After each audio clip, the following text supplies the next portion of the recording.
कमलेभ्यो नमः। श्री गुसाई जी परम दयालवे नमः। श्री गुरुभ्यो नमः।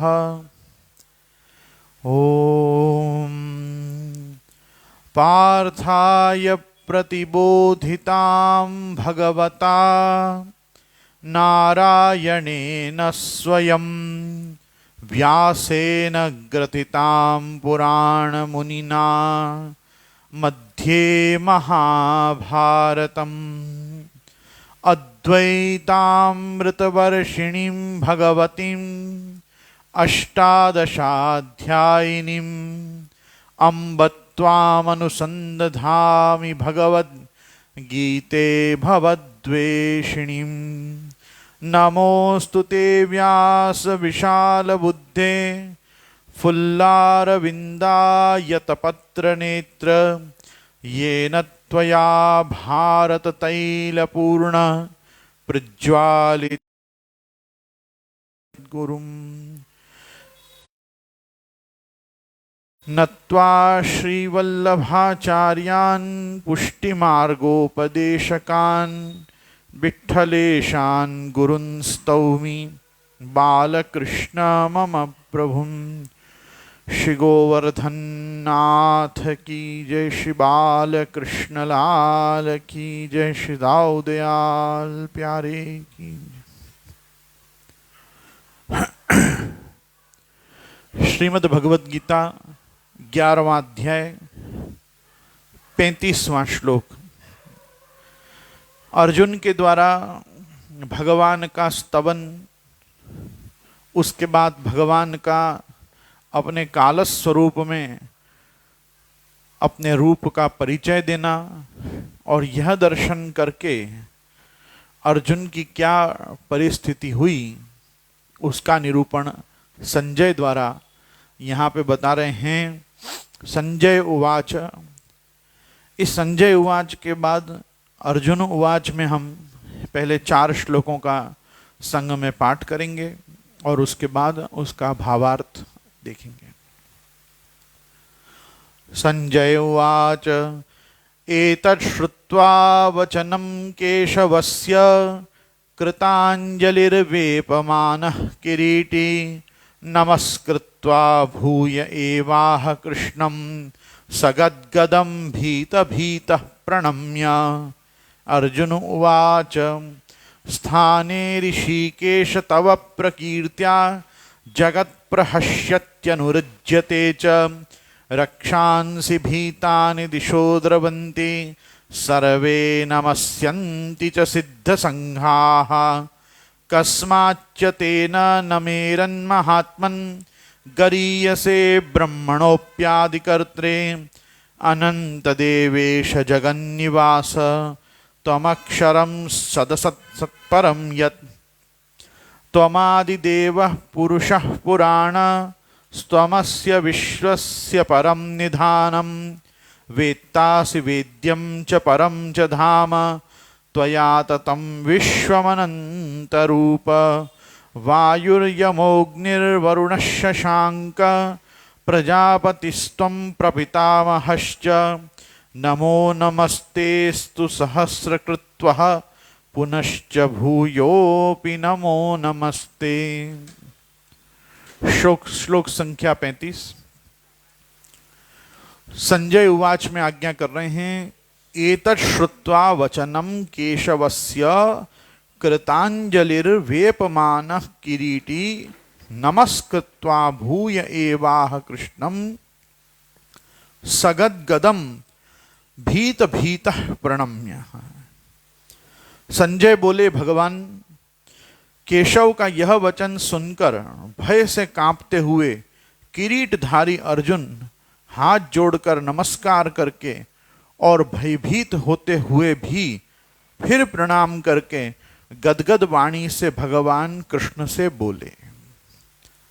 अब तक जो भगवान का स्तवन अर्जुन के द्वारा हुआ वो भगवान के विश्व रूप के दर्शन का था कि किस प्रकार से भगवान ने अपना समग्र विश्वव्यापी स्वरूप अर्जुन के समक्ष प्रदर्शित किया और उसी में भगवान ने यूं समझो कि चैनल चेंज करते हुए भगवान ने अपने काल स्वरूप का भी जब दर्शन कराया, तो जिस रोमांचित अवस्था में हर्षित होकर अर्जुन दर्शन कर रहे थे, अब वो धीरे धीरे भयभीत होने लगे और भगवान के काल स्वरूप को देखकर पुनश्च उससे व्यथित मन से, व्यथित मतलब उनको इससे कोई पीड़ा नहीं हो रही है, दर्शन करके तो अभी भी आश्चर्य, रोमांच और भगवान की अद्भुतता का ही अनुभव हो रहा है,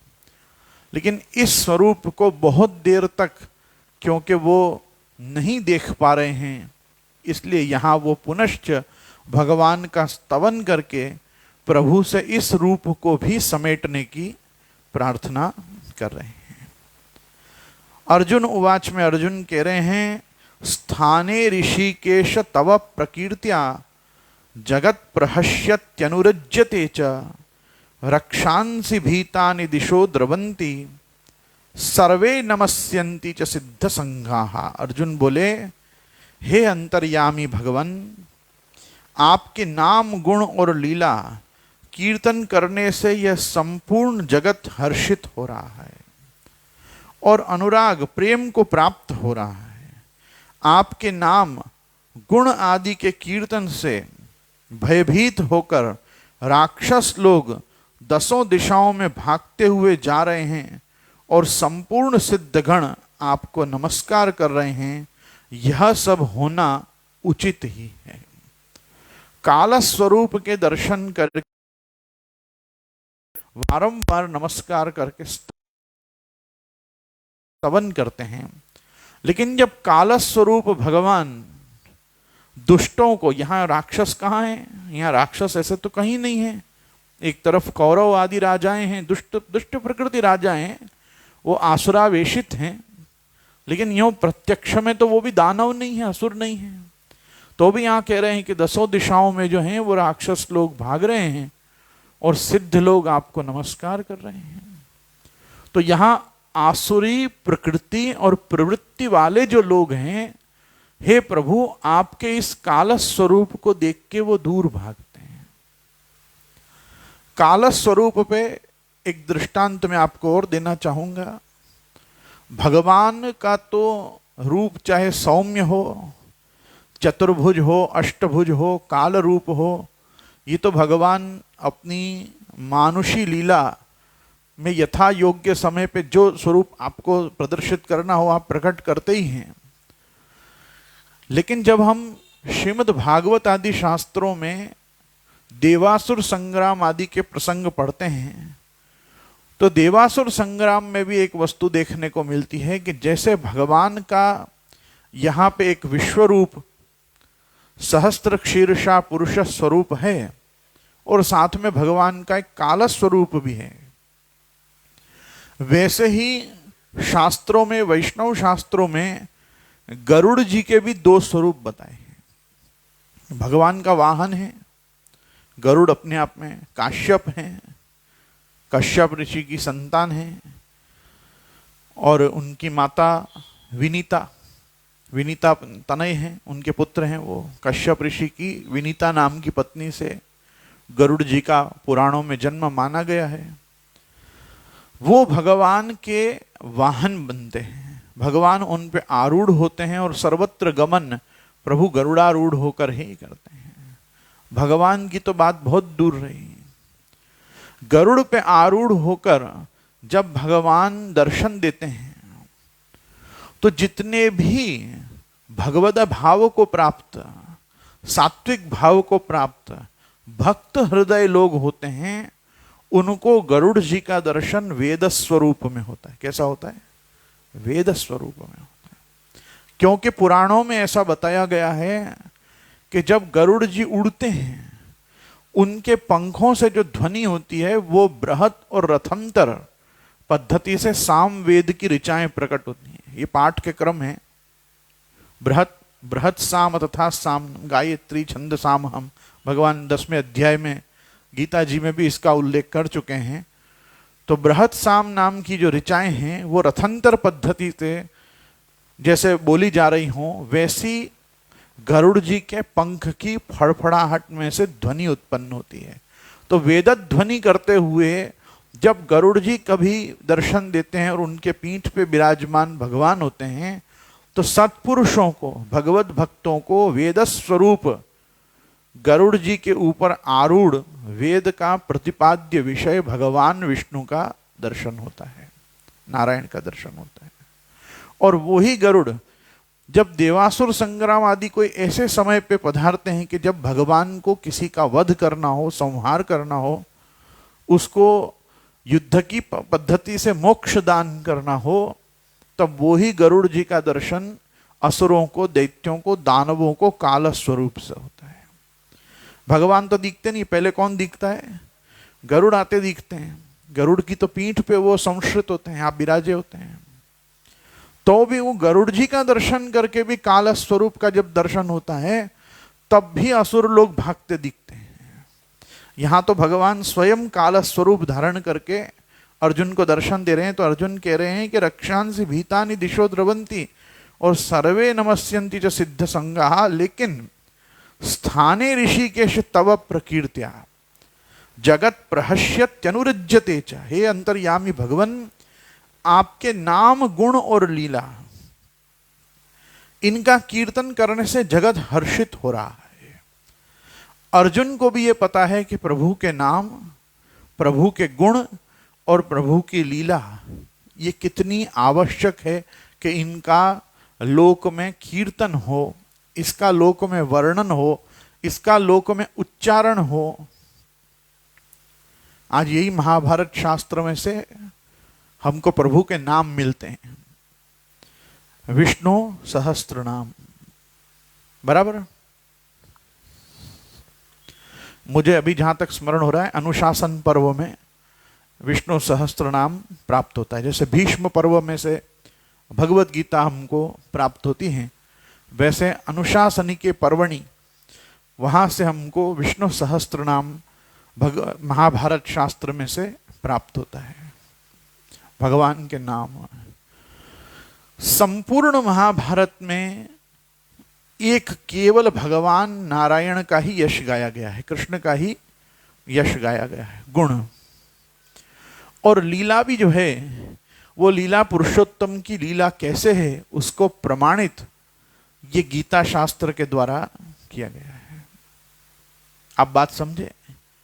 नहीं समझे? इसको व्युत्क्रम में लेते हैं। जैसे महाभारत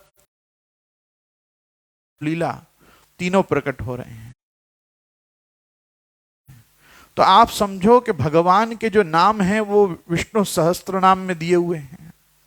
भगवान के जो गुण हैं ये 7वें अध्याय से लेकर और 12वें अध्याय तक इसमें विशेष करके भगवान के गुण दिए हुए हैं। 7, 8, 9, 10, 11 और 12, 6 अध्याय में। हमने पहले दिन चर्चा की थी ना कि पहले 6 अध्याय में त्वम पदार्थ का निरूपण है कि जीव के लक्षण, रूप, गुण क्या है। 7वें से लेकर 12वें तक क्या है? तत्पदार्थ का वर्णन है, भगवान का स्वरूप क्या है। और आगे जाके पूरी महाभारत में जो है वो क्या है? प्रभु की ही लीला है कि प्रभु ने कैसे प्रायः पाक विपाकेन तवचा भी मतक क्रतु। विदुर जी कहते हैं मैत्रेय जी को भागवत जी में कि प्रायः पाक विपाकेन तवचा भी मतक क्रतु। प्रभु जानते थे कि युधिष्ठिर को राजसूय यज्ञ कराने का फल क्या होगा। राजसूय का यज्ञ होगा, युधिष्ठिर की कीर्ति बढ़ेगी, साथ में दुर्योधन की ईर्ष्या बढ़ेगी, कोई ना कोई कांड होगा ही, अंधे का पुत्र अंधा। और फिर क्या होगा? प्रतिशोध में द्यूत क्रीड़ा भी होगी, इनको वनवास भी होगा, द्रौपदी का वस्त्रहरण भी होगा, और फिर बाद में ऐसी ग्रंथियां बंध जाएंगी कि जिन ग्रंथियों को खोलने का एक ही प्रकार होगा, दुशासन की छाती का लहू पीना और दुर्योधन की जंघा तोड़ना। अंततोगत्वा महाभारत। तो भगवान को कहते हैं कि प्रभु हमको पता है ये सब आपने ही करवाया है, तो ये समग्र लीला भी जो है पूरे महाभारत में, इसीलिए भाष्य में महाप्रभु जी एक अणुभाष्य में एक शास्त्र वाक्य उद्धृत करते हैं, वेदे रामायणे चैव पुराणे भारते तथा, भारते मतलब महाभारत, वेदे रामायणे चैव पुराणे भारते तथा आदि मध्य च अंते च विष्णु सर्वत्र गीयते। हमको लगता है भरतवंशियों की कथा है महाभारत, क्या है? हमको लगता है भरतवंशियों की कथा है, पर भरतवंशियों की कथा नहीं है, वास्तव में प्रभु की ही लीला है।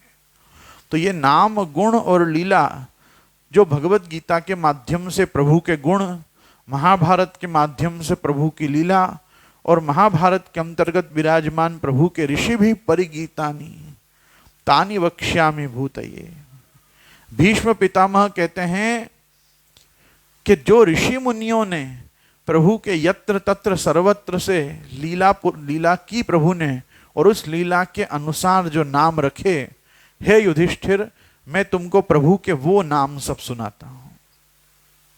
यानि नामानि गौणानि मुख्यातानि महात्मनः ऋषिभिः परिगीतानि तानि वक्ष्यामि भूतये। मैं तुम्हारे लिए वो नाम बता रहा हूं जो प्रत्येक लीला का दर्शन करके ऋषि मुनि और महात्माओं ने प्रभु का वो नाम रखा। तो ये नाम, गुण और लीला, हम जैसे हम पुष्टि मार्गी तो बहुत जल्दी समझते हैं, नाम रूप गुण है ना, महाप्रभु जी के नाम रूप और गुण, सर्वोत्तम जी, वल्लभाष्टक और सप्तश्लोकी, एक महाप्रभु जी के चरित्र में से ही जैसे तीनों चीज प्रकट होती हैं, वैसे ही यहां भी वो कह रहे हैं कि स्थाने ऋषिकेश तव प्रकीर्त्या जगत प्रहस्यत्यनुरज्यते च, और अनुरज्यते च, आपके ये गुण नाम लीलाओं को सुन के आप में प्रेम भी स्थापित होता है प्रभु। आप देखो सामने खड़े कालस स्वरूप, और कालस स्वरूप परमात्मा को अर्जुन कह रहे हैं आप में प्रेम प्रकट हो रहा है, क्योंकि शांत करना है ना प्रभु को। तो ये तो नहीं बताना पड़ेगा कि बहुत बहुत आप बुरे लग रहे हो, ऐसे ही कहना पड़ेगा प्रभु आप बहुत सुंदर लग रहे हो, तब प्रभु धीरे धीरे सौम्य रूप धारण करेंगे। लेकिन बता रहे हैं कि देखो सब भयभीत तो हैं ही आपके इस रूप से, इसलिए रक्षांसि भीतानि दिशो द्रवंती परंतु सर्वे नमस्यन्ति च सिद्ध संगहा। जो सिद्ध लोग, जो महात्मा लोग आपको तत्वतः जानते हैं, भगवान ने कहा ना, मनुष्याणाम सहस्त्रेषु कश्चिद यतति सिद्धये यततामपि सिद्धानाम कश्चिन माम वेत्ति तत्वतः। तो जो प्रभु आपको तत्वतः जानते हैं, आपके स्वरूप को पहचानते हैं, वो आपको अभी भी नमस्कार करके आपकी लीलाओं को गा रहे हैं। 37वें श्लोक में कहते हैं, कस्माच्च तेन नमेरन महात्मन गरीयसे ब्रह्मणोप्यादि कर्त्रे अनंत देवेश जगन्निवास त्वमक्षरम सदसत् तत्परम यत्। हे महात्मन, गुरुओं के भी गुरु और ब्रह्मा के भी आदिकर्ता आपके लिए वे सिद्धगण नमस्कार क्यों नहीं करें?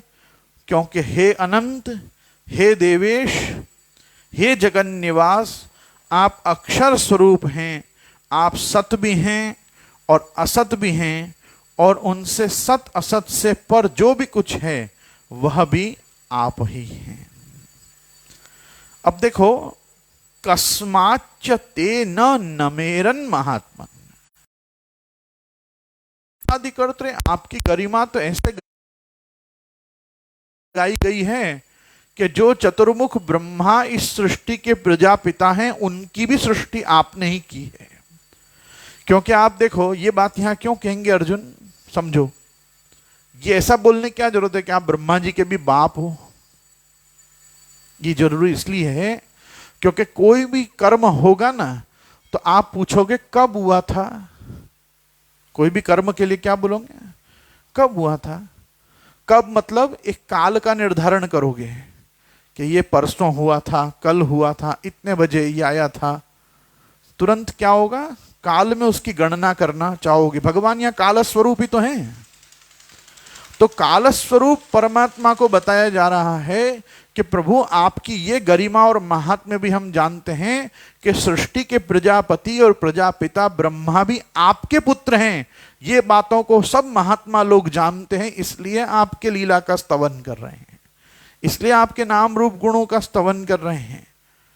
ब्रह्मणोप्यादि कर्त्रे, और वो भी आदिकाल में आपने ब्रह्मा का सृजन किया है। तो आदिकाल मतलब किस आदिकाल की बात हो रही है? इस ब्रह्मांड का जब सृजन आपने किया, जिसमें हम हैं, उसके ब्रह्मा को आपने बनाया।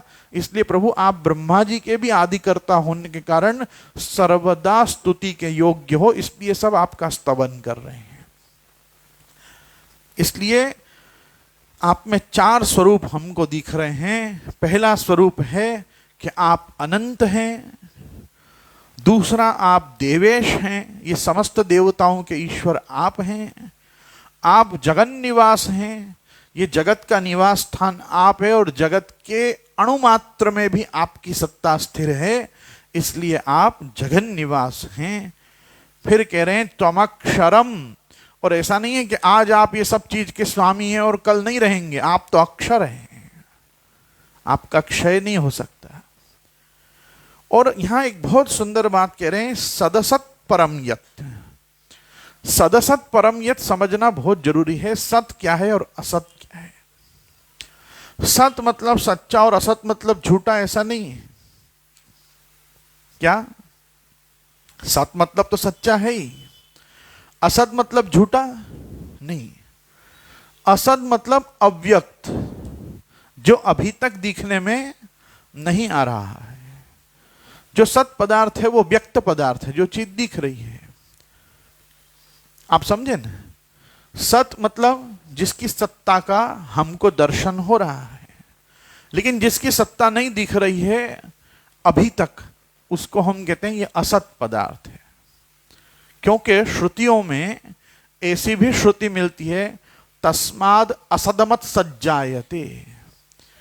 असत में से सत की अभिव्यक्ति होती है। तो असत में से सत की अभिव्यक्ति कैसे होगी? अगर कोई झूठी चीज में से कोई असली चीज बाहर आएगी क्या? नहीं। उसका तो भगवान दूसरे अध्याय में ही खुलासा कर चुके हैं।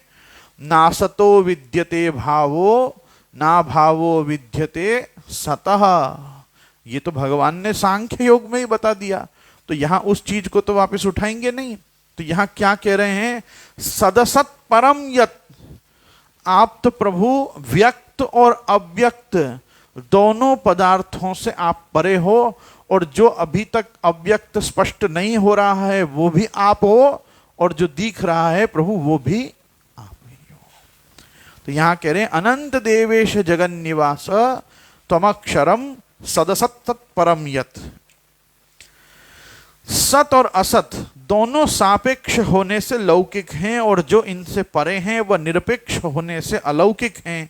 लौकिक और अलौकिक दोनों परमात्मा के समग्र रूप हैं। परमात्मा की परा और अपरा प्रकृति ये सत असत से परे नहीं है, पर परमात्मा सत और असत से परे भी हैं। इसलिए यहाँ पे एक चीज का खुलासा और किया गया, और वो खुलासा ये है कि जितना भी सत और असत दोनों है जो व्यक्त हो रहा है, और जो कभी अभी जो व्यक्त नहीं हो रहा है, वो दोनों जब व्यक्तिकरण में आएगा तब भी वो होगा तो लौकिक पदार्थ ही। इसलिए यहाँ लौकिक से हट के कुछ उसका निरूपण करना पड़ेगा। इसलिए भगवान को पारलौकिक अलौकिक तत्व बताते हुए यहाँ पे ये शब्द आया, छल्ले त्वमक्षरम सदसत परम यत्। ठीक है। अब यहां पे कह रहे हैं 38वें श्लोक में, त्वमादिदेव पुरुषः पुराण त्वमस्य विश्वस्य परम निधानम वेत्तासि वेद्यम च परम च धाम त्वया ततम विश्वमनंत रूप। आप ही आदिदेव और पुराण पुरुष हैं, तथा आप ही इस संसार के परम आश्रय हैं। आप ही सबको जानने वाले, जानने योग्य और परम धाम हैं। हे अनंत रूप, आपसे ही संपूर्ण संसार व्याप्त है। त्वम आदिदेव। आदिदेव शब्द जो है वो बहुत से अर्थों में भगवान रुद्र में भी घटित होता है। भगवान महादेव जी को भी देवादिदेव आदिदेव इस प्रकार की संज्ञा से पुराणों में स्पष्ट किया जाता है। इसीलिए 10वें अध्याय में भगवान ने स्पष्ट किया, शंकर शब्द के दो अर्थ होते हैं, शम करोति इति शंकरः, शमनम करोति इति शंकरः। जो कल्याणप्रद हो, शांतिप्रद हो, वो भी शंकर होता है, और जो सब चीजों का लय करे, क्षय करे, प्रलय का देवता रूप बने, संहार क्रिया को जो मूर्त रूप दे, संहार की प्रक्रिया को, वो भी शंकर होता है। तो शमनम करोति इति शंकरः, और शम इति कल्याणम, शांतिम स्वस्तिम करोति इति शंकरः। तो शंकर, रुद्राणाम शंकरश्चास्मि। अब रुद्र शब्द का अर्थ क्या होगा? देखो, रुद्र शब्द का अर्थ होता है रोदयंतिति रुद्रहा, जो रोए या जो रुला दे वो रुद्र। रुद्र की जब उत्पत्ति हुई भागवत जी में, इस कल्प में, इस मनवंतर में, जब ब्रह्मा जी ने अपने भ्रू मध्य में से रुद्र को उत्पन्न किया, तो रुद्र नामक जो बालक ब्रह्मा के भ्रू मध्य में से प्रकट हुआ, वो रोता हुआ ही प्रकट हुआ। जैसे हम वो देखते हैं ना मरुद गणों की कथा में, मरुद गणों का नाम मरुद क्यों पड़ा?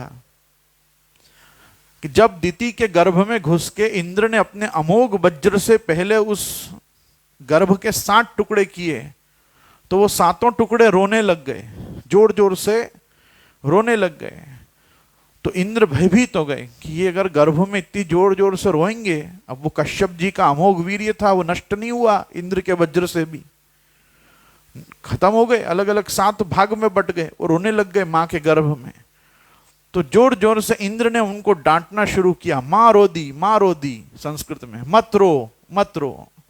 तो क्योंकि उनको पहले मां रोदी शब्द से संबोधित किया गया, तो उनका नामकरण हुआ मरुद, बराबर।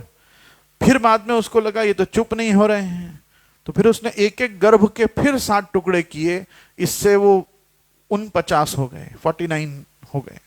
और फिर उन सबों ने मिलकर इंद्र को कहा, आप हमारा हनन मत करो, हम नष्ट होंगे भी नहीं, हम तो आपके वध के लिए उत्पन्न किए जा रहे थे, लेकिन अब आपने हमारे को इतने सारे कर दिए हैं, तो हम क्या करेंगे, हम देव पक्षपाती रहेंगे, हम असुर पक्षपाती नहीं होंगे, आप हमारे को और मारो मत। परंतु जब वो उत्पन्न हुए माता दिति के गर्भ से, तो देखा कि एक बच्चे की जगह मुझे कितने बच्चे हुए, 49 है। तो उनको कहा तुम कौन हो? तो कहा हम मरुदगण हैं।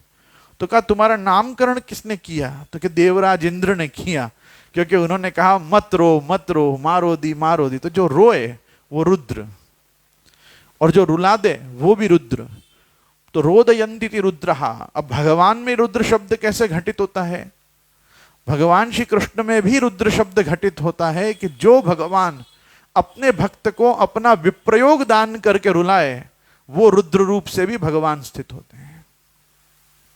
तो इसलिए यहां पे भी वो रुद्र की संज्ञा में ही त्वमादि देव पुरुषः पुराण पुरुष मतलब सभी के सब पुराणों में, मतलब 18 पुराण, 18 उपपुराण और 18 औपपुराण, 3 प्रकार से पुराणों को रखा गया है। कितनी संख्या में रखा गया है? 18 की संख्या में पुराणों को रखा गया है। इन सभी में जिस परमात्म तत्व का निरूपण किया गया है, वो साक्षात भगवान श्री कृष्ण हैं।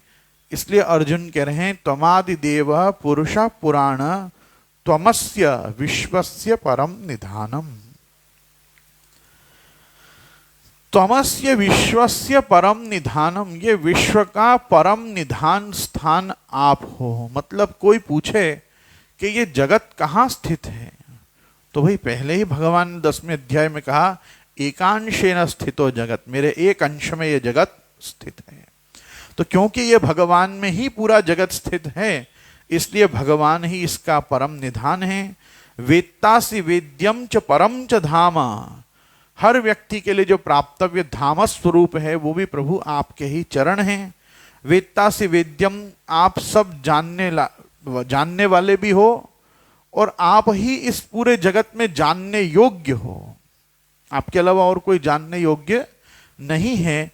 इसलिए त्वया ततम विश्वम अनंत रूप, इसीलिए आप इस विश्व के अनंत रूपी परमात्मा आप स्वयं हो। अब देखो यहां भगवान के एक एक स्वरूप को स्पष्ट करते हुए बता रहे हैं। वायुर्यमोग्निर्वरुण शशांकः प्रजापतिस्त्वं प्रपितामहश्च नमो नमस्तेस्तु सहस्रकृत्वः पुनश्च भूयो भी नमो नमस्ते। आप ही वायु, यमराज, अग्नि, वरुण, शशांक मतलब चंद्रमा, दक्ष आदि प्रजापति और प्रपितामह मतलब ब्रह्मा जी के भी आप ही पिता हैं। आपको हजारों बार नमस्कार है, नमस्कार है, और फिर आपको बार बार नमस्कार है प्रभु, क्योंकि जितनी भी देव कोटियां मुझे दिख रही हैं, इन सभी देवी देवताओं में आप ही मुझे दर्शित हो रहे हो। यहां कह रहे हैं वायुर, समझो वायु बृहस्पति ही शन्नो विष्णुरुक्रमः नमो ब्रह्मणे नमस्ते वायो। श्रुति कहती है नमस्ते वायो। ब्रह्म कौन है? वायु। अपने अंदर परमात्मा विराजते हैं, सबको पता है, पर ये श्वास निश्वास चला जाए तो रहेंगे प्रभु? भगवान भी अपने धाम पधार जाएंगे, जीव भी अपने धाम चला जाएगा। वायु ही ब्रह्म है, वायु ही भगवान का स्वरूप है। इसलिए वायु को जो प्राण वायु कहा गया, वो प्राण चाहे प्राण अपान उदान व्यान समान किसी भी रूप में शरीर में विद्यमान हो, जब तक उसकी स्थिति है तभी तक अंतर्यामी रूप से प्रभु भी अपने अंदर विराज रहे हैं। ये वायु आप ही हो, वायुर। फिर कहा यमः, यम मतलब भगवान ने देखो 10वें अध्याय में स्पष्ट कहा कि दंडधारियों में मैं साक्षात यमराज हूं, दंड देने वालों में मैं यमराज हूं। दंड देने वाले में भगवान यमराज क्यों हैं? यमराज का एक बहुत सुंदर कार्य है कि यमराज केवल यमराज नहीं है, यमराज धर्मराज भी है। धर्म जो है वो यम से टिका हुआ है। यमराज से धर्म कैसे टिका हुआ है भाई? यमराज के पास दया जैसी कोई व्यवस्था नहीं है। किसी ने जो कर्म किया उसका जो फल उसको देना है वो तो वो देंगे ही, चाहे कोई उसकी स्तुति करे कि न करे, जो करना हो करे। वो अपना कार्य क्या करेंगे? क्या लिखा हुआ है? 50 कौड़े पड़ेंगे तो 50 कौड़े दे दो।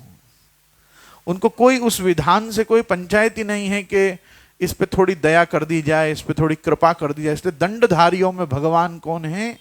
यम है। अब आप देखो हमारे अंदर भी 2 चीजें बताई गई हैं अष्टांग योग में, यम और नियम। यम और नियम अपने अंदर भी बताया गया है कि अपने को यम और नियम का पालन भी करना चाहिए। यम किस चीज को कहते हैं? यम कहते हैं कि अपने अंदर दुर्वासनाएं जो उत्पन्न होती हों, उन दुर्वासनाओं का शमन करना यम है।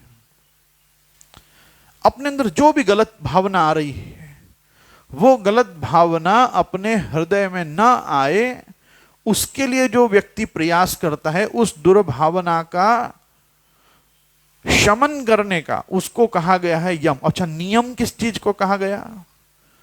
कि इंद्रियों के द्वारा, अपनी कर्मेंद्रियों के द्वारा जो हम गलत काम करने के लिए सोच रहे हैं, उसका हम दमन करें, उसका शमन न करें। तो जब हमको किसी वस्तु का शमन करना है, खत्म कर देनी है, तो उसके लिए यम है। और जब किसी वस्तु को दबा देनी है तो उसके लिए नियम है। यम और नियम दोनों जरूरी हैं। अब देखो कैसा है, आपने चोर के हाथ काट दिए तो क्या उससे उसकी चोरी की वृत्ति चली जाएगी? चोरी की वृत्ति तो नहीं जाएगी। वो पूरे जन्म सोचता रहेगा हाथ होते तो यहां भी हाथ मार लेता, ये तो हाथ ही नहीं रहे, बाकी हाथ होते तो मैं इस पे भी हाथ साफ कर लेता। ऐसा ही सोचेगा ना वो। तो उसकी वृत्ति का शमन नहीं हुआ, तुमने उसकी इंद्रिय काट दी, उससे क्या लाभ हुआ? उससे कोई लाभ नहीं होगा। इसलिए पहले नियम नहीं दिया गया, पहले क्या दिया गया है? यम। गलत भावनाओं को आने ही मत दो, उसको कहा यम। क्योंकि वहां शास्ता दंडधारी को एक चाहिए जो हमको बोले नहीं करना है, ये नहीं होना चाहिए, उसको कहेंगे यम। नियम फिर दूसरी चीज है। नियम है नियमन करना, कोई चीज को कंट्रोल करना, फिनिश करना नहीं। इसलिए ज्ञानेंद्रियों से जो गलत भावनाएं आ रही हैं उसको कंट्रोल करने को यम कहते हैं, और कर्मेंद्रियों से जो गलत काम करने की इच्छा हो रही है उसको दबा देने को नियम कहते हैं। गलत भावनाओं को खत्म करना है, इंद्रियों को खत्म नहीं करना है, इसी को यम और नियम कहा गया। ये भगवान केवल यमराज यम नहीं है, ये भगवान अंतर्यामी रूप से विराज के जीव को क्या करना और क्या नहीं करना वो बताने वाले भी हैं। इसलिए भी भगवान यम है कि तुझे ये करना चाहिए कि ये नहीं करना चाहिए। इसलिए यहां कहा वायुर यमो। अब कहा अग्नि। अग्नि का कार्य क्या है? हर वस्तु को जला देना, हर दुर्भाव को जला देना। यथैधांसी समिद्धोग्नि भस्मसात कुरुते अर्जुन, ज्ञानाग्नि सर्व कर्माणाम भस्मसात कुरुते तथा। भगवान स्वयं प्रकाश रूप है। भगवान जो हैं वो अग्नि से ही, प्रकाश से ही, दीपक ज्योति रूप से ही, अलग अलग प्रकार से तेज रूप में ही भगवान के स्वरूप को बताया जाता है। यहां तक कि हम जिनको कहते हैं ना देव, देव लोग, देवता लोग, इनका लक्षण क्या है? हम किसको कहेंगे कि ये देव हैं?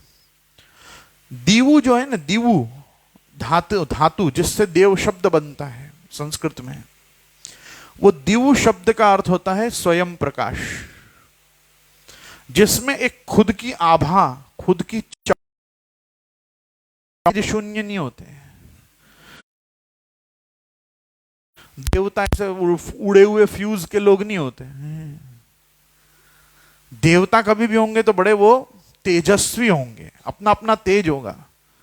भले शनि का तेज मंद होगा, उनके वार को भी हम मंद वासर कहेंगे, लेकिन उनका तेज स्लो हो गया है, नहीं है ऐसा नहीं। समझो, देव शब्द मतलब जो स्वयं प्रकाश है, जिनको अलग से सूर्य चंद्र के प्रकाश की, तारागण अग्नि के प्रकाश की आवश्यकता नहीं है, जो खुद अपने आप में सेल्फ इल्यूमिन्ड हैं। इंग्लिश में क्या बोलते हैं? ऐसे ही बोलते हैं ना, सेल्फ, हाँ, सेल्फ इल्यूमिनेटेड, सेल्फ इल्यूमिनिंड, ऐसा इल्यूमिनेशन क्रिया हो गई ना, वर्ब हो गया। तो कहने का मतलब जो ऐसे हैं वो देव हैं। तो हम कहते हैं कि भगवान देवों के भी देव हैं, मतलब भगवान अत्यंत तेजस्वी और अत्यंत प्रकाशमय है। तो जब हम कभी भी तेज को संबोधित करते हैं ना, तो तेज का अर्थ होता है अग्नि। तेज का अर्थ होता है अग्नि। अग्नि कहीं भी आ जाएगी, आप देखो। अब हम भूख को क्या कहेंगे? शुद्धाग्नि।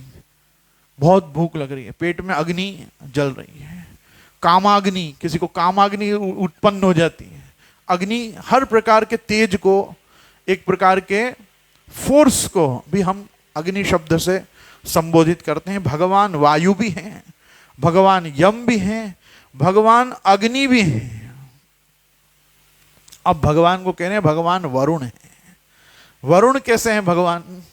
देखो, वरुण मतलब जल। वरुण शब्द का सीधा सीधा अर्थ होता है जल। वरुण के देवता मतलब जल के देवता, जल के देवता को ही हम वरुण कहते हैं। अब भगवान नारायण रूप से कहां सोते हैं? जल में ही सोते हैं, क्षीर सागर में ही भगवान पौड़ते हैं। अच्छा, केवल क्या भगवान क्षीर सागर में पौड़ते हैं, हम उन्हीं को नारायण कहते हैं? नहीं। भागवत आदि पुराण हमको बताते हैं, नार शब्देन जीवानाम समूह प्रोच्यते बुधैहि तेषाम अयण रूपत्वात् नारायण विदो विदुः। विद्वानों ने बताया है कि समग्र जीव राशि को भी नार शब्द से शास्त्रों में बताया गया है, और ये सब जीवों के अंदर क्योंकि प्रभु विराजते हैं ना, इसलिए भी उनको नारायण कहा गया है। अच्छा, हम भी जब पुष्टि मार्गी लोग भी पाठ करते हैं तो हम क्या बोलते हैं? नमामि हृदये शेषे लीला क्षीराब्धिशायिनम। जल में शयन करते प्रभु का ही हम दर्शन करते हैं कि प्रभु आप तो लीला क्षीराब्धि में मेरे हृदय रूपी शेष पे आप पौड़ रहे हो, शयन कर रहे हो। तो भगवान यदि स्वयं वरुण रूप न हो, जल के अधिष्ठात्र देवता स्वयं ना हो, तो भगवान जल में कैसे रह सकता है? जल को हम क्या कहते हैं? जल ही जीवन है। जल को हम जीवन बताते हैं। जीवन की उत्पत्ति विज्ञान भी कहां से मानता है? जल में से मानता है। तो भगवान सभी जीवों का जीवन है, ये बताने के लिए भी भगवान वरुण है। अब आप एक चीज मजेदार देखो यहां पे, वायुर यमः अग्नि वरुण और शशांक, ये सब आप हो। मतलब ये जो पंच महाभूतों के देवता हैं ना, ये पंच महाभूतों के समस्त देवता भी आप हो। भूमि, आकाश, तेज, जल, वायु जो भी कुछ है ये सब आपसे ही उत्पन्न हुआ है। और इनके जो अपने अपने अधिष्ठात्र देवता हैं इन पंच महाभूतों के, ये भी आपसे ही उत्पन्न हुए हैं। ये बताने के लिए दूसरा वाक्य है प्रजापतिस्त्वं प्रपितामहश्च। ये जितने भी प्रजापति हुए हैं, चाहे वो पुलत्स्य हो, पुलह हो और कश्यप आदि जितने भी हों, ये जितने भी प्रजापति हैं, ये सब आप ही हैं। आप ही इन सब रूपों में बने हो। इसीलिए जब इन सब की कथा नवम स्कंद में शुरू होती है तो नवम स्कंद को क्या कहा गया है? ईशानुकथा। कथा किसकी शुरू हो रही है? सूर्य वंश के राजाओं की, चंद्रवंश के राजाओं की, सबकी कथा हो रही है ना। पर उनको सूर्य वंश के राजाओं की और चंद्रवंश के राजाओं की राजकथा नहीं कहा गया। क्या कहा गया? ईशानुकथा। ये ईश्वर की ही कथा है। ये जितने राजर्षियों के रूप में प्रभु पधारे हैं, प्रभु आप ही पधारे हैं, ये आपकी लीला है, इसलिए ये भी सब ईश्वर की कथा है। तो यहां कह रहे हैं प्रजापतिस्त्वं प्रपितामहश्च, और ये प्रजापतियों के भी पिताजी आप ही हैं। इसलिए ब्रह्मा भी कौन है? वो आप ही हैं, और ब्रह्मा के भी आदिकर्ता आप हैं। तो हम पहले ही कह चुके हैं, इसलिए यहां का प्रपितामह। प्रपितामह किसको कहते हैं? पिता, पितामह, प्रपितामह। तो अगर हम मनुष्य हैं तो हमारे पिता कौन हुए? प्रजापति। प्रजापति के पिता कौन हुए? ब्रह्मा जी। ब्रह्मा जी के पिताजी कौन हैं? तो प्रभु आप। इसलिए आप कौन हो गए? प्रपितामहश्च। तो यहां कहा प्रजापतिस्त्वं प्रपितामहश्च। अब मैं एक एक को नमस्कार करने बैठूंगा तो प्रभु कैसे कब पूरा होगा? तो कहा नमो नमस्तेस्तु सहस्त्रकृत्वः। मैंने 1000 बार आपको नमस्कार किया, आप ऐसा मानो। और पुनश्च भूयोपि नमो नमस्ते, फिर एक और बार 1000 बार आपको नमस्कार कर दे रहा हूं। इतनी बार मुझे आपको नमस्कार क्यों करना पड़ रहा है प्रभु? आगे का श्लोक देखो क्या बता रहे हैं। नमः पुरस्तादथ पृष्ठतस्ते नमोस्तु ते सर्वत एव सर्व अनंत वीर्या मित विक्रमस्त्वं सर्वं समाप्नोषि ततोसि साध्यगण विश्वे देव अश्विनी कुमार मरुद्गण पितृगण सर्प गंधर्व यक्ष राक्षस असुर ऋषि महर्षि सिद्धगण वायु यमराज अग्नि वरुण चंद्रमा सूर्य आदि और इनके सिवाय भीष्म द्रोण कर्ण जयद्रथ आदि समस्त राजा लोग, ये सब के सब दिव्य विराट रूप के ही अंग हैं। इतना ही नहीं, अर्जुन संजय धृतराष्ट्र तथा कौरव और पांडव सेना भी उसी विराट रूप के ही अंग हैं। इसलिए सर्वम समाप्नोषि ततोसि सर्व। तात्पर्य है कि जड़ चेतन स्थावर जंगम रूप से जो कुछ भी देखने सुनने तथा सोचने में आ रहा है वह सब अविनाशी भगवान आप ही हो। इसलिए छल्ले अर्जुन ने कह दिया इस श्लोक में कि सर्वम समाप्नोषि ततोसि सर्वः। ये सब आपसे ही हैं और आप इन सब में ही विद्यमान हो हे प्रभु। अब देखो यहां से प्रभु को वो कह रहे हैं कि प्रभु आई एम वेरी सॉरी, मैंने अभी तक आपको जो जाना उससे मुझे पता चला कि अभी तक मैंने आपके साथ जो व्यवहार किया वो दास धर्म से उचित नहीं था। ये कह रहे हैं सखेति मत्वा। ये 2 श्लोक का उच्चारण साथ में करेंगे, 4 श्लोक का। सखेति मत्वा प्रसभं यदुक्तं हे कृष्ण हे यादव हे सखेति अजानता महिमानं तवेदं मया प्रमादात् प्रणयेन वापि यच्चावहासार्थमसत्कृतोऽसि विहारशय्यासनभोजनेषु एकोऽथवाप्यच्युत तत्समक्षं तत्क्षामये त्वामहमप्रमेयम् पितासि लोकस्य चराचरस्य त्वमस्य पूज्यश्च गुरुर्गरीयान् न तत्समोऽस्त्यभ्यधिकः कुतोऽन्यो लोकत्रयेऽप्यप्रतिमप्रभाव तस्मात् प्रणम्य प्रणिधाय कायं प्रसादये त्वामहमीशमीड्यं पितेव पुत्रस्य सखेव सख्युः प्रियः प्रियायार्हसि देव सोढुम्। यहाँ कह रहे हैं सखेति मत्वा प्रसभम यदुक्तम, हे कृष्ण हे यादव हे सखेति, आपकी इस महिमा को न जानते हुए मेरे सखा है ऐसा मानकर मैंने प्रमाद से अथवा प्रेम से भी हठ पूर्वक बिना सोचे समझे हे कृष्ण हे यादव हे सखे इस प्रकार जो कुछ कहा है।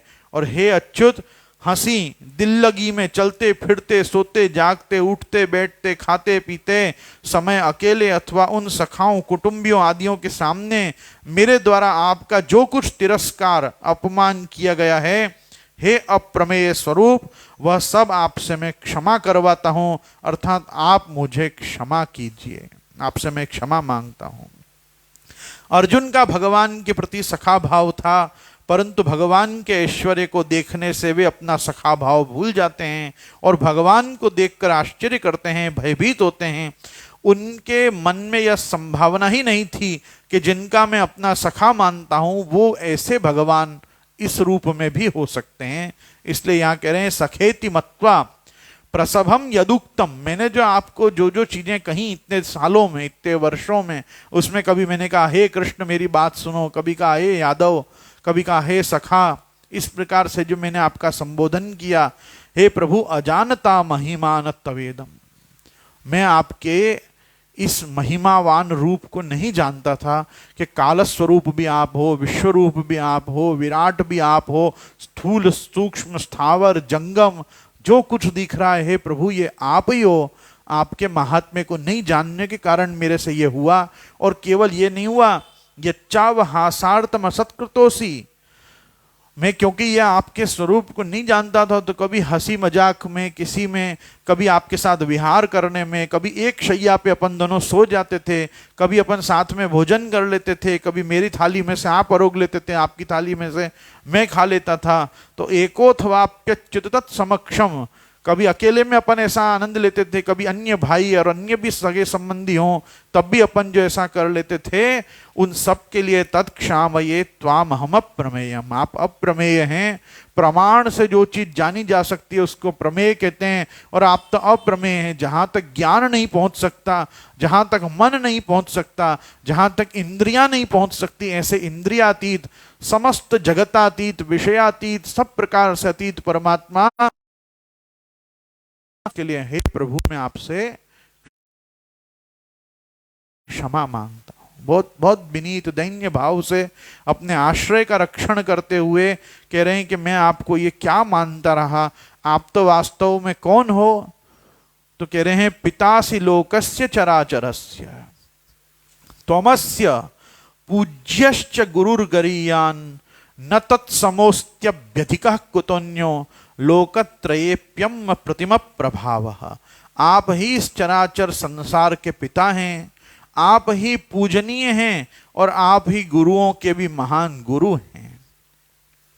यहां कह रहे हैं ना गुरुर गरीयान, इन गुरुओं को मारने से जो मैंने मना किया ये भी मैंने बहुत गलत किया। वास्तव में भीष्म द्रोण कृपाचार्य ये मेरे गुरु नहीं हैं, इन सबके भी महागुरु तो आप हो। तो आपने कहा ये युद्ध करो और मैंने कहा मैं युद्ध नहीं करूंगा, मैं तो उसके लिए भी आपसे क्षमा चाहता हूं। और मैंने अभी तक इन लोगों को आपसे बड़ा, आपसे पूज्य, आपसे अनुभवी आपसे ज्यादा जानकार, आपसे ज्यादा महान माना, लेकिन न त्वत्समो स्त्यभ्यधिकः कुतोऽन्यः, ये तो आपके समान भी नहीं है, तो आपसे अधिक होने की बात क्या होती है? आपके तो समान भी है कोई नहीं आते। इसीलिए लोकत्रयेप्य प्रतिम प्रभाव, इसलिए आपके जैसा दूसरा कोई है ही नहीं। आप अप्रतिम हो। अप्रतिम मतलब जिसकी कोई दूसरी तुलना, उपमा न दी जा सके, जिसकी कोई प्रतीति न कर सके, जिसकी कोई दूसरी प्रति ना हो, कॉपी ना हो, ऐसे आप यूनिक और अद्वैत रूप भगवान आप ही हो। एकमेवा द्वितीयो ब्रह्म, अगर कोई है तो हे कृष्ण आप हो। इसलिए पितासी लोकस्य चराचरस्य, ये कोई एक व्यक्ति के पिता आप नहीं हो, ये चराचर जगत जो कुछ है इन सब के पिताजी आप ही हो। ये देखो विराट रूप देख के ये अनुभव नहीं हुआ, ये काल स्वरूप देख के अनुभव हुआ। मैंने कहा ना, कोई भी चीज घटेगी तो किसी न किसी कालक्रम में घटेगी। तो अगर भगवान केवल विराट स्वरूप दिखा के उसका मनोरंजन करके चले जाते वापिस रथ पे, तो अर्जुन को सम्यक बोध नहीं होता। काल स्वरूप भी दिखाना पड़ता है। भय बिन होय न प्रीति, भय बिन होय न प्रीति, प्रीति के लिए भय भी जरूरी है कि अगर मैंने इन्हें छोड़ दिया तो मैं छूट जाऊंगा, ऐसी भावना आनी ही चाहिए। इसलिए भगवान ने उसको काल स्वरूप दिखाया और ये कहा मैं सबको क्षय करने ही आया हूं, मैं सबको खा जाऊंगा। और आप देखो काल एक दिन सब चीजों का लय कर देता है। कालह पचति धीमताम, कितना भी बुद्धिमान आदमी हो उसको काल खा जाता है। कोई भी अपनी बुद्धि बल के प्रभाव से आज तक काल को नहीं जीत पाया। ये काल ही भगवान का सबसे प्रथम पुत्र है।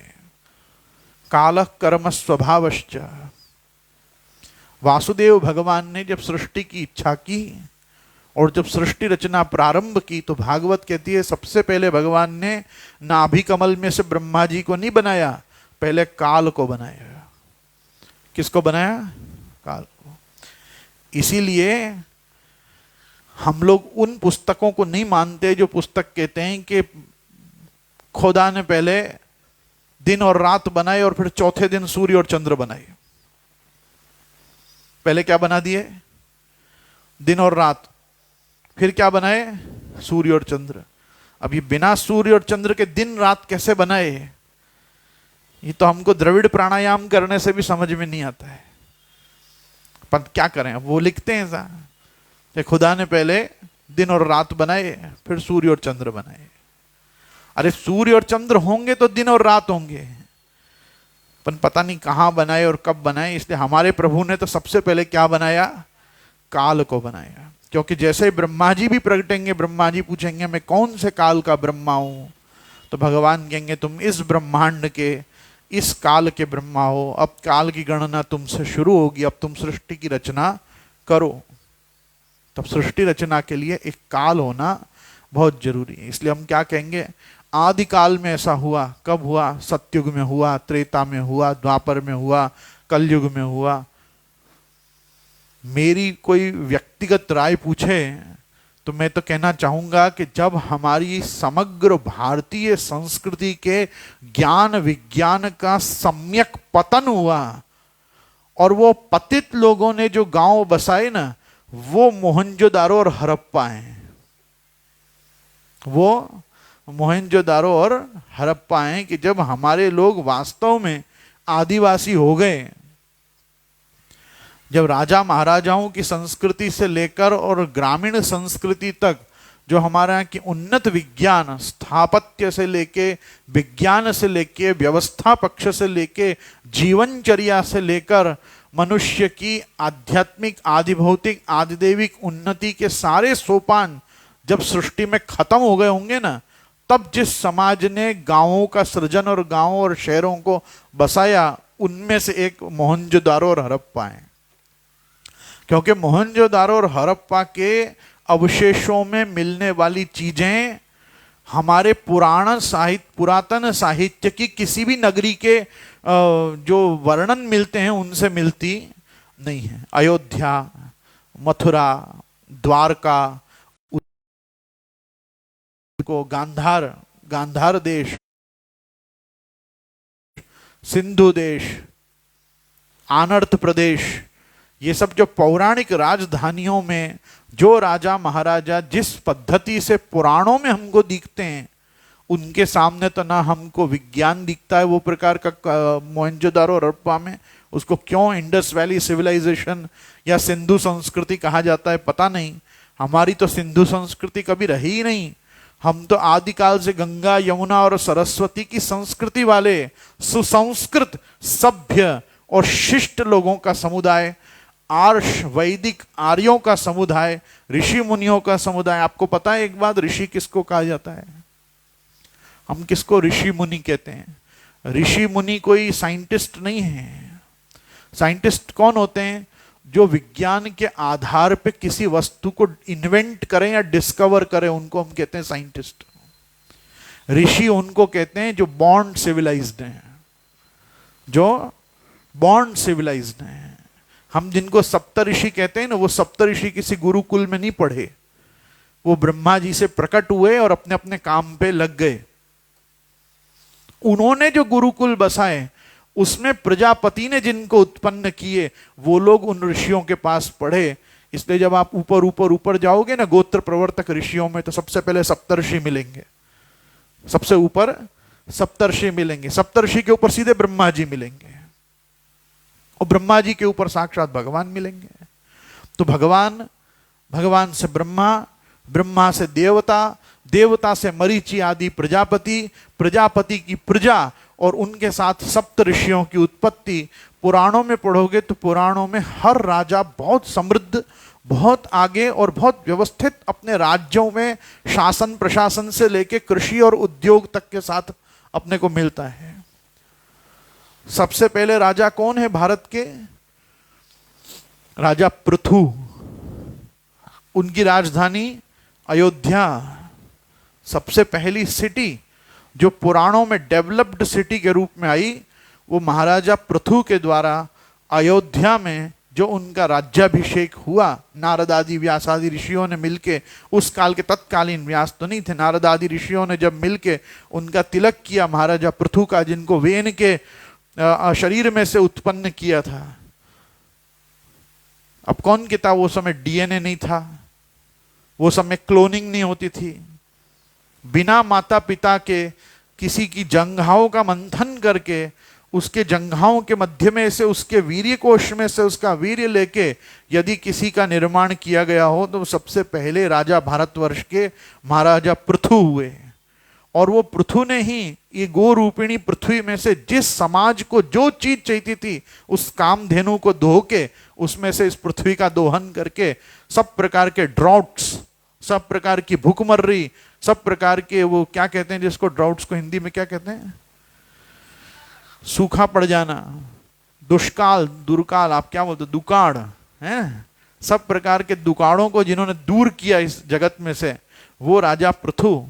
उनने सबसे पहले अयोध्या को बसाया, आदिकाल की राजधानी को। राम की राजधानी ऐसा नहीं है, राम के भी हजारों वर्ष पहले से अयोध्या एग्जिस्ट करती है और अयोध्या के वो राजा हुए। मेरे कहने का तात्पर्य है कि we were always civilised, we you knew everything and we had everything in our hands. चाहे वो अपने मतलब वॉरफेयर हो कि अपने पास जो जन जीवन को जीवित रखने के लिए, जीवन तो जाजल्यमान जगत में हर वस्तु को जीने के लिए चाहिए, वो वस्तु पहले से जिस संस्कृति के पास विद्यमान थी।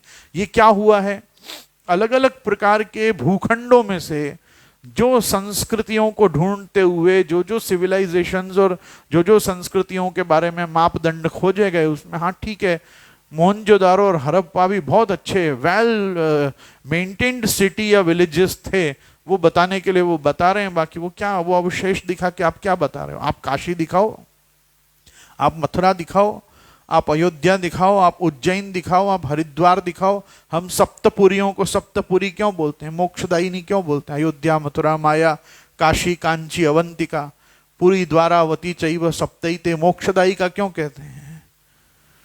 पुरीषु कांची, रहना हो तो कांची में रहो, ऐसा कहा जाता था। क्यों कहा जाता था? ये शहर आदिकाल से विद्यमान है और ये शहरों के रूप में ही है, जनपद और ग्राम भी नहीं है, ये शहर ही है। ये सब शहरों को बनाने वाले जो राजा थे, बसाने वाले जो राजा थे, उनके जो गुरु थे वो ऋषि मुनि सिद्ध थे। वो ऋषि मुनि सिद्धों को उत्पन्न जिन्होंने किया वो प्रजापति थे। उनके प्रजापिता ब्रह्मा रहे, ब्रह्मा के आदिकर्ता भगवान रहे। भगवान ने एक काल में ये सब चीजों का निर्माण किया, और जिस काल से भगवान ने निर्माण किया, आप देखो पौराणिक काल के सभी राजा महाराजा पूर्ण रूप से षोडश श्रृंगारों से अलंकृत दिखाए गए हैं। किस प्रकार के वेपन्स उनके पास बताए गए हैं, शस्त्र शस्त्रों से लेस बताए गए हैं। कोई व्यक्ति टेक्नोलॉजिकली अनसाउंड और अनफिट अपने को नहीं बताया गया है कि उसके पास ये नहीं था, वो नहीं था, सब था। तो मेटलर्जी से लेकर और एग्रीकल्चर तक, खनिज के जानकारी से लेकर हर प्रकार के रसायन शास्त्र तक, उनको सब चीजों का विधिवत ज्ञान था। हम कभी नहीं मरने वाले लोग हैं, हम ऐसे अमर देवताओं की संतान है। देवताओं के बाद ऋषियों की उत्पत्ति हुई, और सबके सब ऋषि केवल पढ़े लिखे नहीं थे, वो सर्वविद थे। सर्वविद मतलब उनको सब पता था, पर हर कोई व्यक्ति किसी के मैटर में पढ़ता नहीं था। इसलिए जब कहा जाता था यज्ञ कराना है तो यज्ञ के ऋषि को भेजा जाता था। जब कहा तपस्या का विधान करना है तो तपःपूत किसी ऋषि को भेजा जाता था। अपने अपने स्पेशलाइजेशन किए हुए अपने अपने ऋषि थे, उनको तब बुला के उनका सम्मान होता था। ये अपनी गौरवशाली भारतीय संस्कृति है। इस संस्कृति का बड़ा गर्व होना चाहिए हमको। ये सब शास्त्र में भी जो रहस्य हमारे सामने आ रहे हैं वो यही आ रहे हैं कि अर्जुन भगवान को हर वस्तु का आदिकर्ता बता के प्रभु के काल धर्म का किस प्रकार से भगवान ने प्रवर्तन किया है, और सब रूपों को प्रकट करके भी पृथ्वी पे अभिन्न निमित्तोपादान कारण ब्रह्म में यह रूपता विद्यमान है, इस प्रकार के एक वेदांतिक सत्य को भी वो उद्घाटित कर रहा है। अभिन्न निमित्तोपादान कारण ब्रह्म है, निमित्त कारण भी ब्रह्म है, उपादान कारण भी ब्रह्म है, समवायी कारण भी ब्रह्म है।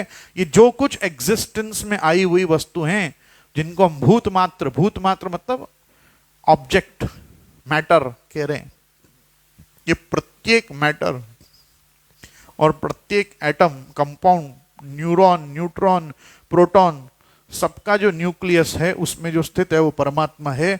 वो सिर्फ ये बताना चाह रहे हैं प्रत्येक वस्तु परमात्मा से ही प्रचलित है। इसलिए यहां पे कह रहे हैं न त्वत्समोस्त्यभ्यधिकः कुतोऽन्यो लोकत्रयेप्य प्रतिम प्रभाव। आपका अप्रतिम प्रभाव, आपके जैसा प्रभाव और किसी का भी नहीं है। इसलिए वो कह रहे हैं तस्मात् प्रणम्य प्रणिधाय कायम प्रसादये त्वामहमीश मीड्यम पितेव पुत्रस्य सखेव सख्युः प्रियः प्रियार्यार हसि देव सोढ़ुम। इसलिए स्तुति करने योग्य आप ईश्वर को मैं शरीर से लंबा पड़कर प्रणाम करके प्रसन्न करना चाहता हूं। देखो यहां पे प्रणिधाय कायम, साष्टांग दंडवत कर रहे हो, तस्मात् प्रणम्य नमस्कार करके, और प्रणिधाय कायम और प्रसादये त्वाम हमीश मीडियम, मैं आपका प्रसाद मतलब आपकी कृपा चाहता हूं। पिता जैसे पुत्र का, मित्र जैसे मित्र का और पति जैसे पत्नी का अपमान सह लेता है, ऐसे ही आप मेरे द्वारा किया गया अपमान सहने में अर्थात क्षमा करने में प्रभु समर्थ हैं। पितेव पुत्रस्य सखेव सख्युः प्रियः प्रियायार हसि देव सोढ़ुम। यहाँ पे 3 दृष्टांत दिए कि जैसे पुत्र की कही हुई बात का पिता बुरा नहीं मानते, मित्र की कही हुई बात का मित्र बुरा नहीं मानते, जैसे पत्नी की बात का पति बुरा नहीं मानते। बहुत रहस्य बता दिया कि पत्नी बुरा मानती हैं, पति लोग बुरा नहीं मानते। ऐसा भी कुछ यहाँ भाव प्रकट हो रहा है कि पति यदि पत्नी को कुछ कह दे तो पत्नी तो बुरा मान जाती है, लेकिन पत्नी का कहा हुआ पति बुरा नहीं मानते। ऐसा भी देखो अर्जुन का वचन है। इसलिए गीता जी में बताया है कि स्त्रियों को जल्दी से बुरा लग जाता है, पुरुषों को बुरा नहीं लगता। मेरा एक इसमें संशोधन है थोड़ा सा। मैंने कभी महास्त्री नहीं सुनी, महापुरुष ही सुने। शास्त्र में कभी किसी को नहीं कहा ये महास्त्री है, ऐसा क्या कहा, ये तो महापुरुष है भाई। जिनका बहुत बार स्त्री अपमान करे और फिर भी जिनको कोई बुरा न लगे उनको क्या कहा जाता है, महापुरुष कहा जाता है। ये हास्य का विषय, इसका शास्त्र से कोई संबंध नहीं है, लेकिन फिर भी देखो दृष्टांत यही है, प्रिय प्रियार यार हसी देव सोडुम, ठीक है। तो अब देखो आनंद, अब देखो अदृष्ट पूर्वम। हाँ, ये 2 श्लोक और हम कर लेते हैं आज, फिर भगवान के वचन से हम कल आगे आगे देखेंगे। आइए 2 श्लोक और देखते हैं।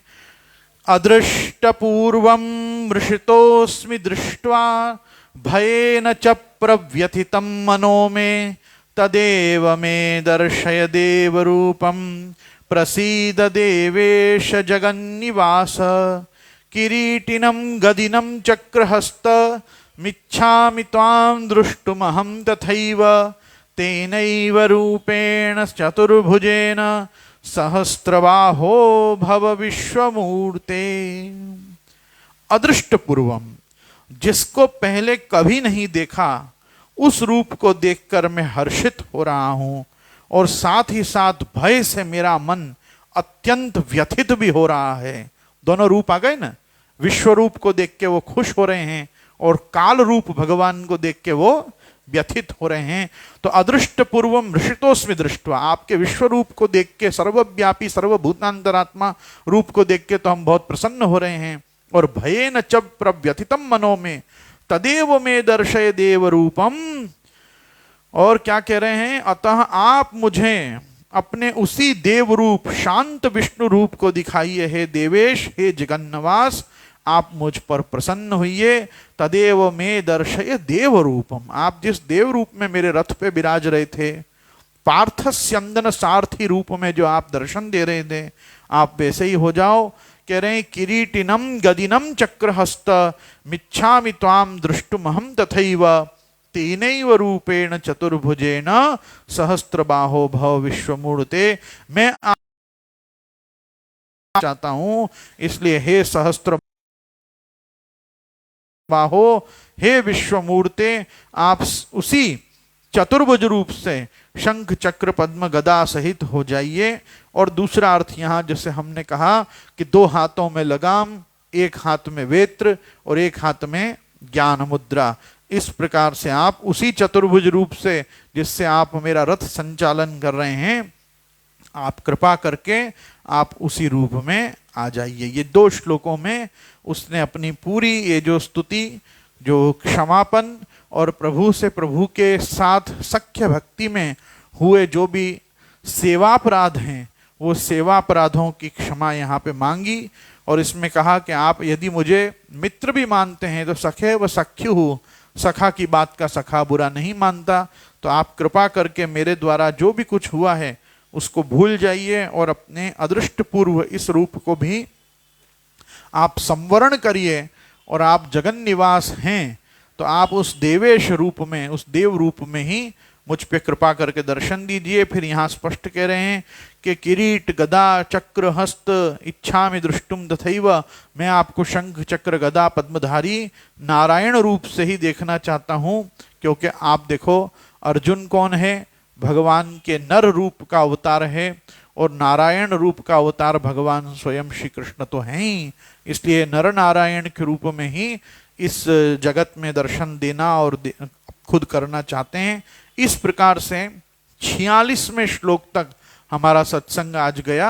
और कल भगवत गीता जयंती के निमित्त हमारा यहाँ पे ये 47वें श्लोक से लेकर और 55वें श्लोक तक का सत्संग व्याख्यान होगा।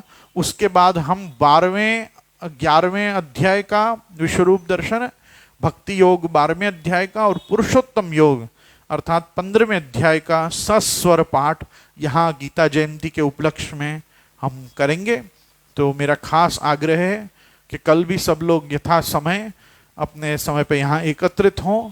तो हम पहले थोड़ा व्याख्यान साथ में, ये पूरे विश्वरूप दर्शन योग इस अध्याय के श्रवण का फल क्या है, उसकी एक कथा का भी वांचन हम यहाँ पे करेंगे, जिससे हमको पता चले कि भगवान के इस भगवत गीता रूपी महान शास्त्र के एक एक अध्याय का भी अपना स्वतंत्र फल क्या है। तो यहाँ पे 11वें अध्याय के महात्म्य की वार्ता होगी, वार्ता के साथ ये व्याख्यान, व्याख्यान के साथ पाठ आदि का क्रम करके हम सब यहाँ भगवत गीता जयंती कल मार्गशीर्ष के शुक्ल पक्ष की एकादशी है।